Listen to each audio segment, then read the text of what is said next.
নমস্কার বন্ধুরা, বামস কিচেনে আজকে আমি বানাচ্ছি তেলে ঝোলে পার্শে মাছ।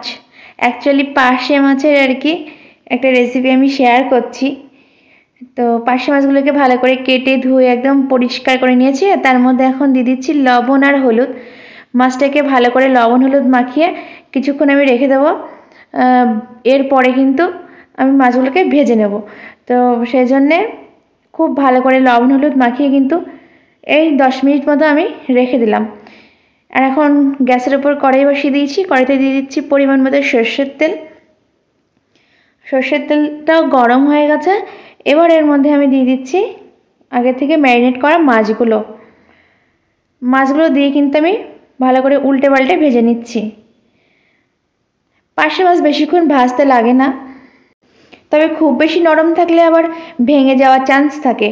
সেই জন্যে আমি একটু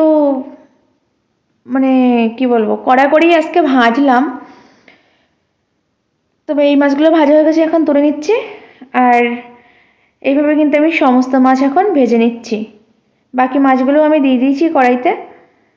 এগুলো এপিট ওপিট করে বেশ কড়াকড়ি আমি আজকে মাছগুলো ভেজে তুলে নিলাম।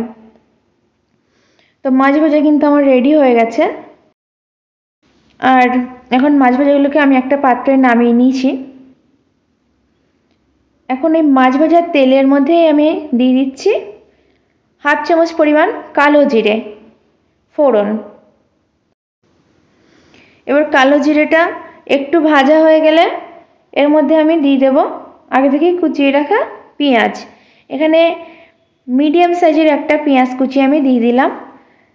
এবার আমি এর মধ্যে অ্যাড করে দিচ্ছি কতগুলো চেরা কাঁচা লঙ্কা। এবার এগুলোকে কিছুক্ষণের জন্য আমি ভেজে নেব। কালো জিরের একটা দারুণ গন্ধ বেরোয়, আর পেঁয়াজের সাথে ভাজলে আরও সুন্দর একটা সেন্ট বেরোয়। দেখুন পেঁয়াজটা কিন্তু আমার মোটামুটি ব্রাউন কালার চলে এসছে। এর থেকে বেশি কিন্তু ভাজবো না। এবার এর মধ্যে আমি অ্যাড করে দিচ্ছি স্বাদ অনুযায়ী লবণ আর হলুদ গুঁড়ো, পরিমাণ মতো হলুদ গুঁড়ো কালারের জন্যে। আর দিয়ে দিলাম পরিমাণ মতন জল। জলটা আমি অল্পই দিচ্ছি, কারণ এই রেসিপিটা একটু মাখা মাখা হবে। এখন আমি অ্যাড করে দিচ্ছি সর্ষে বাটা। আর কিন্তু কোনো মশলাই আমি দেব না। এবার ঝোলটাকে একটুখানি সময় আমি ফুটিয়ে নিলাম। নিয়ে এর মধ্যে আগে থেকে ভেজে রাখা মাছগুলো আমি অ্যাড করে দিচ্ছি। অল্প সময় কিন্তু এই রেসিপিটা হয়ে যায়। আর গরম ভাতের সাথে এটা ফাটাফাটি লাগে। আর আমার রেসিপিগুলো যদি আপনাদের ভালো লাগে অবশ্যই কিন্তু আমার চ্যানেলটিকে সাবস্ক্রাইব করে আমার পাশে থাকবেন। মাছটা দেওয়ার পরে ঝোলটা আবার ফুটে উঠেছে। কিছুক্ষণ কিন্তু আমি ফুটিয়ে নেব, মাছটা একটু মজে যাওয়া পর্যন্ত। মাছের মধ্যে একটু বেশ ঝোলটা ঢুকে যাবে। তারপর কিন্তু আমি দিয়ে দেব কুচিয়ে রাখা ধনেপাতা। ঝোলটাও এখানে কমে আসছে আর মাছটাও একটু বেশ মজে গেছে। এখন কিন্তু আমি দিয়ে দিচ্ছি আগে থেকে কুচিয়ে রাখা ধনেপাতা। এবার ধনেপাতাটা দিয়ে আমি একটু নাড়াচাড়া করে নিচ্ছি। আমার কিন্তু রেসিপিটা রেডি।